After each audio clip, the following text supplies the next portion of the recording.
administrator and database designer in DBMS?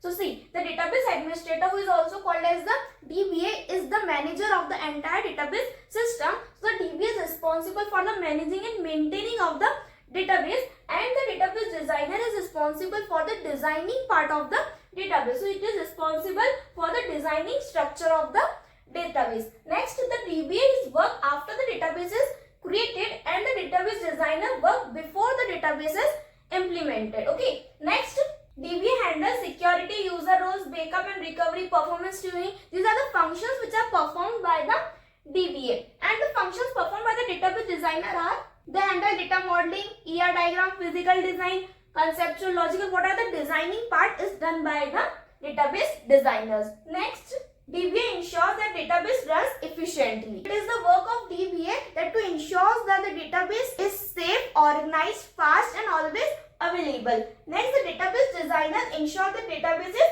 designed correctly. Next, the DBA deals with the day-to-day operation, and the database designer deals with the planning and the structure part. And DBA does the installing and configuring of DBMS software. Okay, whatever the installing and configuring part is done by the DBA, and database designer choose constraints and design the indexes for the fast search. So this comes under the structure part only, like what constraints to be made or what indexes to be designed so that our searching become faster. This is the work of the database designer. So I hope you clear with the both the roles, database administrator and database designer. If you want the full explanation of both the roles, the detailed video link in the description box, you can check it there, and also do not forget to subscribe the channel for more such exam oriented concepts.